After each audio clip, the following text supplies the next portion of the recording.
Lucie Boé en danger de mort avec Noémie, Patrick et Jean-Paul arrivent-ils trop tard? Plus belle la vie 28 janvier 2026, épisode 507.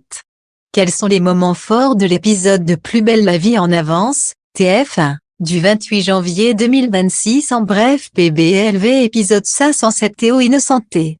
Le casier est vide quand il tape le code, Noémie doute qu'il soit son agresseur. Le passé sombre de Noémie révélé, son père Antoine s'est suicidé après une accusation de meurtre. Noémie menace Lucie avec un couteau et la traite d'ado autocentré. La tension monte dangereusement. Le mémoire de Noémie cible des criminels tous arrêtés par Boé et Nebou. Ce n'est pas une coïncidence. Patrick et Jean-Paul foncent à leur domicile, la porte est ouverte, les enfants et Noémie ont disparu.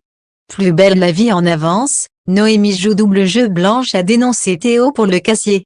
Nebou et Boé sont à ses côtés, mais Théo fait semblant de ne pas se souvenir du code au départ. Quand il tape le bon code, il n'y a plus rien dans le casier. Morgan vérifie l'alibi de Théo au moment de l'agression de Vadim et Noémie. Il dit qu'il prenait une leçon de conduite à l'auto-école d'Eddie.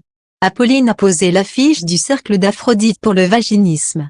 Yolande lui dit qu'elle a une amie qui en souffrait. Apolline lui avoue qu'elle en souffre, elle veut montrer avec cette affiche qu'il y a des solutions. Zoé a laissé une liste de prénoms atypiques pour le bébé avec un papier sur le frigo, mais Ariane a bien compris qu'elle se fichait d'eux. Zoé et Mathilde préparent un coup à la fac. Zoé a piqué le pass du directeur et décide de rentrer dans son bureau pour voler une feuille de route avec les noms.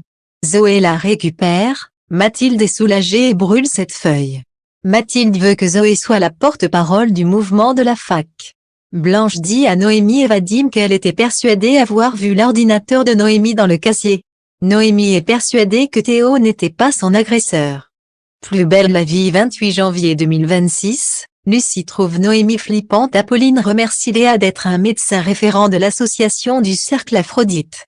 Apolline dit à Léa que ça lui fait du bien d'aider les autres. Léa lui rappelle que c'est d'abord un combat intime. Apolline et Steve prennent un café. Steve a oublié le concert vendredi, il pense ne pas pouvoir être à l'heure avec le stage. Apolline est dégoûtée et décide d'envoyer un message à Léa pour lui demander si elle veut l'accompagner au concert. Lucie demande à Noémie de l'aider à réciter son texte pour l'école. Noémie est de mauvaise humeur, elle tient un couteau dans la maison et dit à Lucie qu'elle en a marre de supporter ses caprices d'ado autocentré. Morgan a découvert qu'Antoine, le père de Noémie, s'est suicidé après avoir été accusé de meurtre.